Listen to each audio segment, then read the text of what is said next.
పట్టిసీమ ఎత్తిపోతల పథకం నుంచి గోదావరి జలాలను ఇరిగేషన్ మంత్రి రామానాయుడు విడుదల చేశారు. కృష్ణా డెల్టా ప్రజలు ఎదుర్కొంటున్న తాగునీటి సమస్య పరిష్కారం అవడంతో పాటుగా పంటకు సాగునీరు కూడా అందుతుందని మంత్రి రామానాయుడు తెలిపారు. మరింత సమాచారం మా ప్రతినిధి శివసాగర్ అందిస్తారు. తాగునీరు అవసరాలు తీర్చేందుకు ఒక నెల ముందుగానే రాష్ట్ర ప్రభుత్వం ఇటు గోదావరి జలాలను దిగువకు విడుదల చేస్తున్నారు. పట్టిసీమ ఎత్తిపోతల పథకం నుండి 246 మోటార్లను ఆన్ చేసి మొత్తం 1050 క్యూసెక్ల నీటిని మంత్రి నిమ్మల రామానాయుడు ప్రారంభించారు. దీన్ని సాగునీరుకి ఉపయోగిస్తారని కూడా చెప్తున్నారు. కృష్ణా ఆయకట్టు కూడా ఈ నీరు ఎంతగానో ఉపయోగపడుతుంది. మామూలుగా అయితే ఆగస్టు నెలలో ఈ కార్యక్రమం ప్రారంభిస్తారు, కానీ ఒక నెల ముందుగానే గోదావరికి వరద నీరు చేరుకున్న నేపథ్యంలో అక్కడ గోదావరి వరద ఉధృతిని బట్టి ఇంకా ఎన్ని మోటార్లు ఆన్ చేయాలనేది కూడా దీని మీద ఒక నిర్ణయం అయితే తీసుకుంటారు. మరోపక్క ఇటు పట్టిసీమ ఎత్తిపోతల పథకంతో పాటుగా పురుషోత్తంపట్నం పుష్కర ఎత్తిపోత పథకంతో పాటు తాడిపూడి ఎత్తిపోతల పథకాల నుండి కూడా నీటిని నిమ్మల రామానాయుడు అయితే విడుదల చేశారు. పట్టిసీమ ద్వారా కృష్ణా డెల్టా ప్రజలు ఎదుర్కొన్నటువంటి తాగునీటి సమస్య పరిష్కారం అవడంతో పాటుగా మొదటి ఖరీఫ్ పంటకు కూడా సాగునీరు అందుతుందని అయితే మంత్రి రామానాయుడు చెప్పడం జరిగింది. మనతో సాగునీటి అధ్యక్షుడు ఉన్నారు, ఏంటి ఆళ్ళ గోపాలకృష్ణ. ఏంటి సార్, ఏంటి ఇప్పుడే ఒక నెల ముందుగానే నీటిని విడుదల చేశారు, ఏంటి ఎలా ఉంది చూస్తుంటే మీకు? ముఖ్యంగా ఆ రోజు మనం ఈ జలవనరుల రంగానికి దూరదృష్టికి ఎవరైనా సరే భారతదేశంలో ఉందంటే ఒక చంద్రబాబు నాయుడు గారికే ఉంది.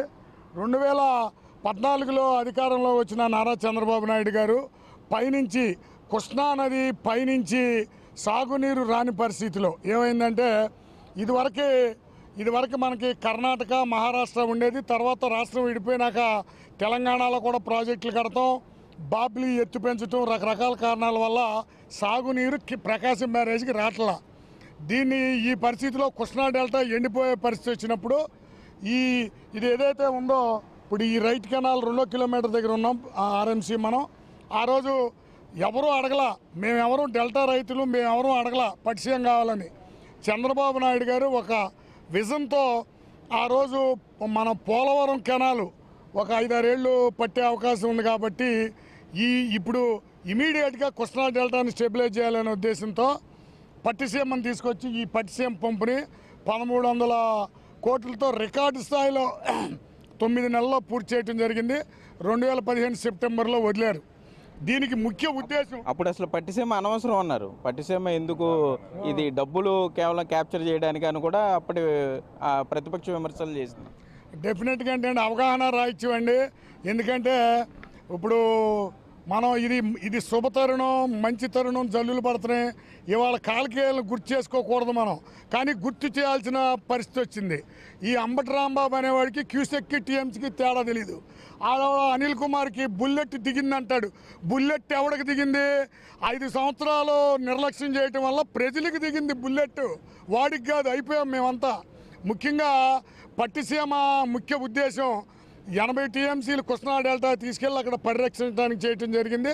మొట్టమొదటిసారిగా 2015లో స్టార్ట్ చేసి 8 టీఎంసీలు ఇచ్చాం.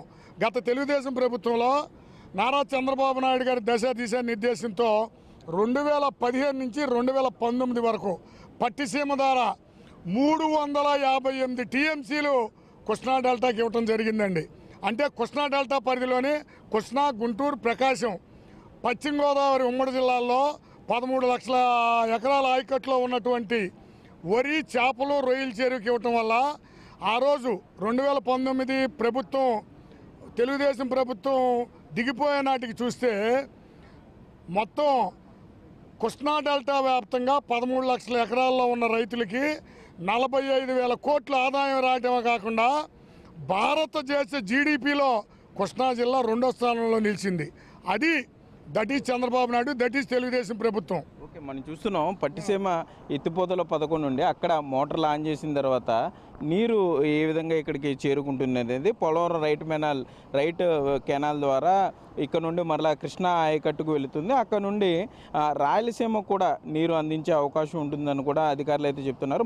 ఈరోజు 4 ఎత్తిపోతల పథకం, ఒకటి పట్టిసీమ, పురుషోత్తంపట్నం, పుష్కర, తాడిపూడి ఎత్తిపోతల పథకాలకు ఒకేసారి నీటిని అయితే ఇరిగేషన్ మంత్రి నిమ్మల రామానాయుడు విడుదల విడుదల చేయడం జరిగింది. అంటే ఈ పురుషోత్తపట్నం ఎత్తిపోతల పథకం ద్వారా ఏలేరు రిజర్వాయర్కి నీరు వెళ్ళడంతో పాటుగా అక్కడ నుండి స్టీల్ ప్లాంట్కు విశాఖ పట్టణానికి కూడా తాగునీరు అవకాశం ఉంటుందని కూడా మంత్రి రామానాయుడు చెప్తున్నారు. ఇప్పటికీ రైతులు ఇప్పుడు మాట్లాడారు, మనం విన్నాం వారు చెప్పేది. గత ప్రభుత్వ నిర్లక్ష్యం వల్ల రైతులు ఎంతో ఇబ్బంది పడ్డారు. ప్రస్తుత ప్రభుత్వం 1 నెల ముందుగానే నీటిని విడుదల చేయడం ద్వారా అటు సాగు తాగునీరుకి ఇబ్బంది లేకుండా ఉంటుంది. రైతులకి మొదటి ఖరీఫ్ పంటకు సమయానికి నీరు అందించగలిగే ప్రభుత్వం టీడీపీ ప్రభుత్వం అని కూడా రైతులు చెప్పే పరిస్థితులు అయితే ఇక్కడ ఉన్నాయి. కెమెరామెన్ భాగ్యరాజ్తో సాగర్, బిగ్ టీవీ.